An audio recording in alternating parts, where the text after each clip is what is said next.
And are you Jason Giovanni Bustos? Yes, Your Honor. All right, you entered a plea on January 13th to count one guilty. The state waived count two without objection. You applied for deferred adjudication. According to the plea bargain agreement, punishment is to be assessed at 6 years in the prison. There's a $2,000 fine. There's an affirmative finding of deadly weapon. The state opposes your application for deferred adjudication, and there's to be restitution and no contact to the complainant. Have both parties had a chance to review the PSI report We have, Judge. and the TAP evaluation? We have Any objections? no objections, no corrections or addition. Any objections from the state? No, Your All right, any witnesses state? No, Defense no, Your Honor. witnesses? No, Your Honor. All right, Yeah, only my client, just very briefly. all right, could you raise your right hand? Do you solemnly swear or affirm the testimony you give will be the truth and nothing but the truth, so help you God? I do. All right, you can lower your hand, state your name for the record. Jason Giovanni Bustos. All right, defense. Jason, you admitted Honor. when you were here, you admitted to probation that you shot and gun at this other person, correct? Yes. And this had to do with on a road, you and another vehicle were playing jockey back and forth, correct? Yes. And I want to make sure the judge, the other vehicle was a F-150 Ford pickup, Yes. and you had a 95 Ford Ranger, correct? Yes. 4-speed. Yes. Here's the defense's strategy. Paint the defendant as David fighting Goliath. They want you to believe this young man was bullied by a bigger truck. But keep listening, because fear doesn't look like what you're about to hear. And you felt threatened by, is that what where you felt threatened by the actions of your driver? Yes. You know now, when you carry guns, things like this can happen. You can overreact. You understand that that's not very smart. Right? Yes. That's not a smart thing. You overreacted. Yes. Have you learned a lesson? I did. You think that you could be successful on probation?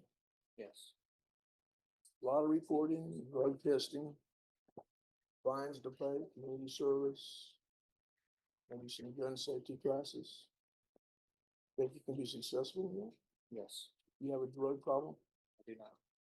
Pass a witness. All right, any questions? Mr. Bustos, so, I mean, you stated that you felt threatened by the other drivers, on correct? Yes. But the encounter that you had with him, it wasn't a short encounter, right? It went on for several miles, correct? Yes. And so at any time during that period where you guys are going back and forth with each other, did you ever think to call 911 and report that you were going threatened by the behavior of this other individual? I did not have a phone at the time. Okay. Present. And so, I mean, there were multiple streets where you could turn off or just went into business and park. Did you do any of that? No, there was heavy traffic during the whole entire incident. Okay. My first thought would be going towards the HEV that was right across from the highway, and I couldn't make it across due to just traffic flowing through. Okay. And so there was heavy traffic in the area for testimony. So the way that you can to reconcile this is to fire a firearm twice. That was your reaction. Right? That was after when I got away from several of from the heavy traffic. Okay. So why didn't you choose to get away from the other vehicle if you felt threatened by that? I did try to get away from the vehicle. But then you still followed them and shot. I didn't follow them. You did not follow them? No, I was being followed the whole entire time. Okay. But in the stipulated evidence, it says that the other Ford was taking the turnaround, right, when you fired into the vehicle, correct? No. So, okay, tell me about that. When I took the turnaround, there was an HEV. The entrance to that HEV was very close to the turnaround. So instead of proceeding, I decided to go straight. When I went straight to the first light, I decided to go on a right-hand turn lane. and I noticed that the truck was still following me. Once I noticed that, and I checked my rearview mirror, he was already trying to try to jump over the curb to get to where I was headed towards, and I was trying to avoid just a confrontation from him. So instead, I proceeded to go straight. When I got off the right hand turn lane, I went straight. When the light turned green, to the other light, and I didn't even make it halfway until I almost got into an accident just from trying to drive away. My truck stalled, and that's when I noticed the driver was still proceeding and started tailgating, driving recklessly, maneuvering through cars through the traffic that I left behind. So from there, he caught up to me, and that's when I got scared and overreacted. Okay. And so I want you to help me understand this, because in your interview that you gave with Detective Grant, it says that he stated that during some of the swerving that you catched up to the other Ford, and that's when the truck slowed down and tried to cut you off. And then That was in the highway. that's when you exited and took a turnaround, and then that's when you shot into the other truck. So on the highway, if you had an opportunity to catch up to him, why didn't you just go somewhere else?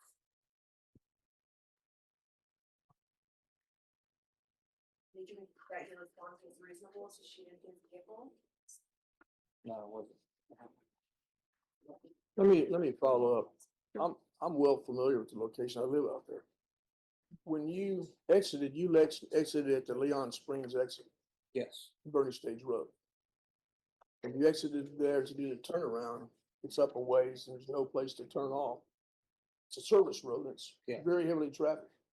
And you make the turnaround, there's an HEB on the right-hand side, but there's like 3 lanes there when you do the turnaround. You had to get over 2 or 3 lanes to be able to pull into HEB. Yeah. Correct. There's too much traffic. There always is on service road, correct? So you continue straight. Is that Yes. correct? And your truck is a Ford Ranger, a 4-cylinder. Yes. When they're talking about catching up with the individual she brought up, did you accelerate to try to catch that? Not accelerated. What did you mean by trying to catch up? Or catching up with What happened was, as we were driving forward on 10? on 10, he left it alone. I left it alone. I didn't do anything about it. There's no reason for me to catch up. I can't even catch up. No, yeah, I understand. Not against with the truck that has 8 cylinders against a Ford 4-cylinder truck.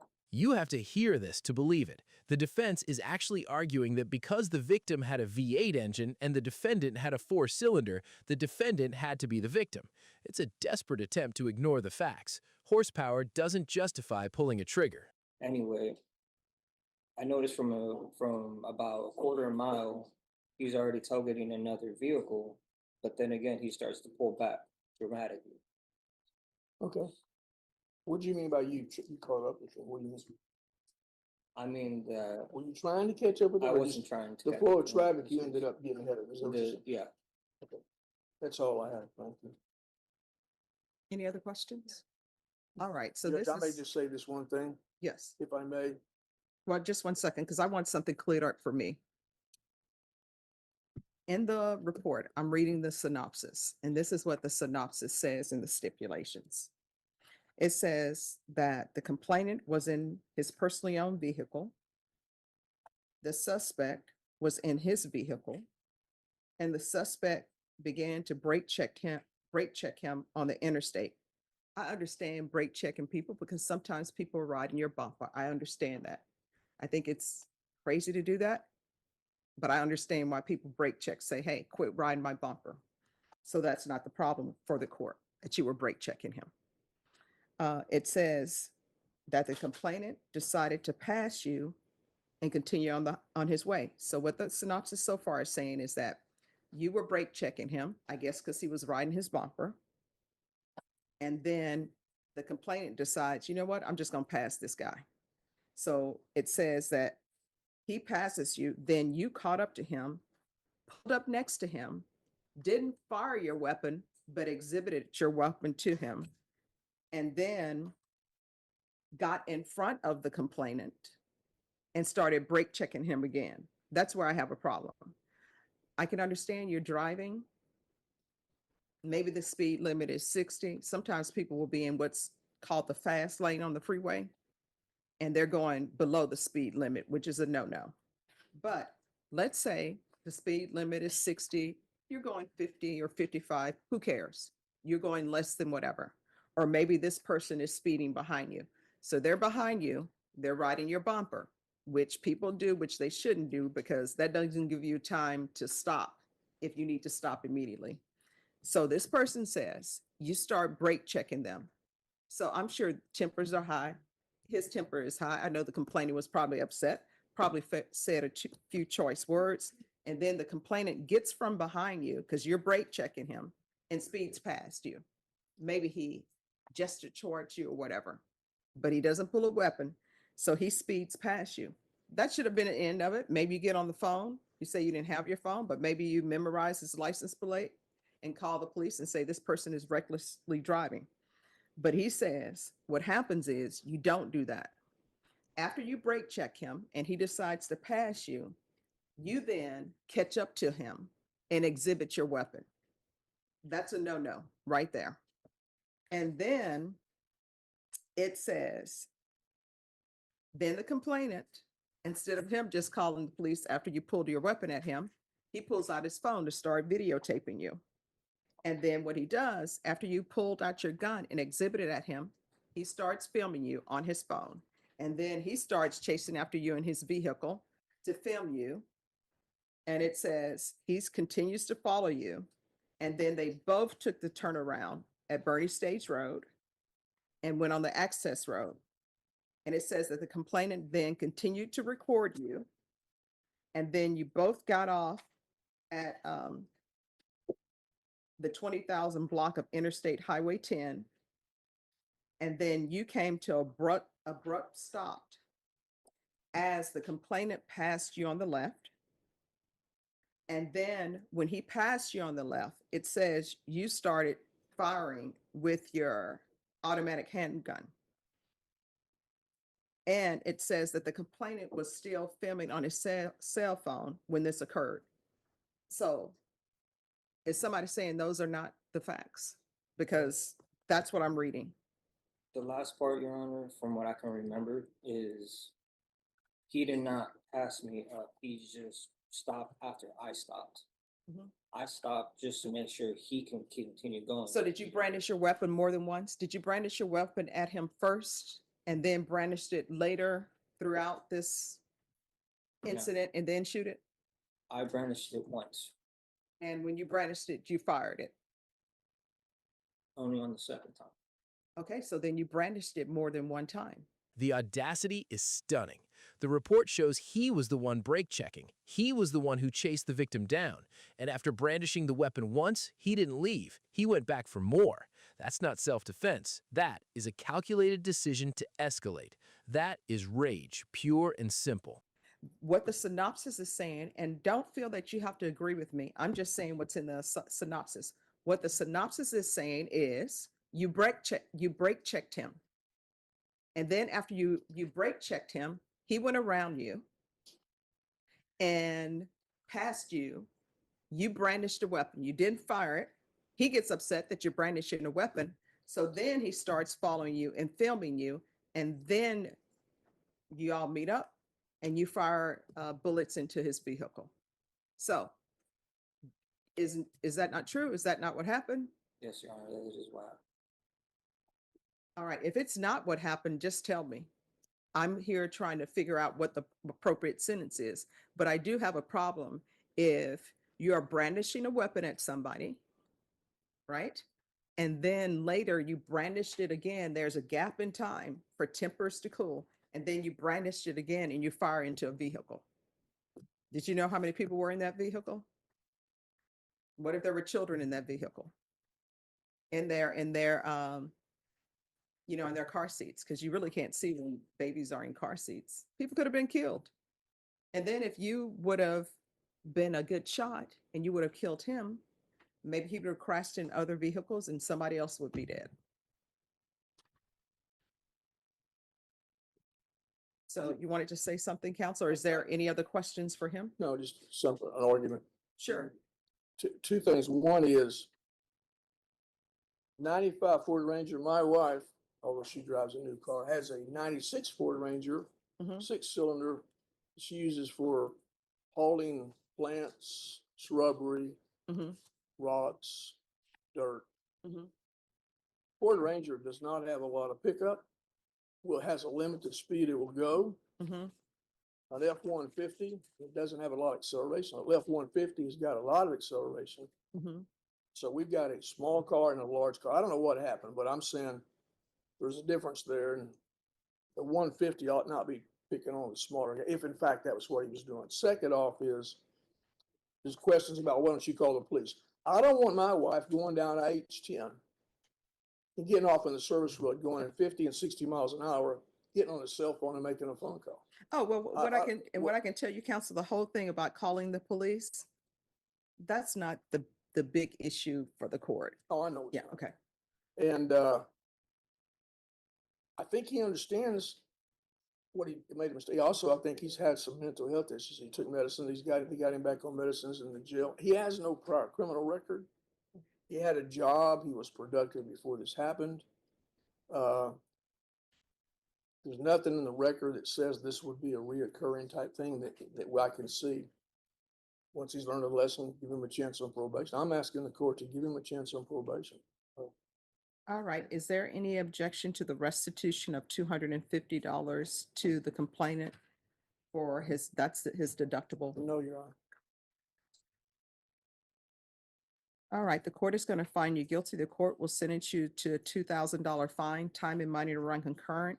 There's an affirmative finding of deadly weapon. I'll ask for the therapeutic community based on the mental health. And I do understand, based from reading the synopsis, what was going on with both parties. And there was bad behavior on both sides. But Mr. Giovanni, this is not a probation case. So what I'm going to do is I'm going to sentence you to 4 years in the prison, give you credit for any time served. There's an affirmative finding of deadly weapon. There's to be no contact with the complainant, and $250 to the of restitution to the complainant. All right, we can go off the record. So I gave you something less than what the state requested because of the facts of your case. You're going to have to get a control of your anger, and you're going to have to start making better decisions. A gun should not be the answer to every issue that comes up. All right, good luck to you. Jason Villani Bustos walked into court hoping his clean record would save him. He walked out with a 4-year prison sentence. Judge Boyd made it clear, you cannot claim self-defense when you are the one chasing the fight. In a society that values accountability, brake-checking someone is bad, but firing a weapon on a highway is criminal. The court saw through the excuses and delivered a reality check. So, I want to hear from you. The prosecutor wanted 6 years. The judge gave him 4. Do you think a 4-year prison sentence sends a strong enough message to road ragers, or did this guy get off easy?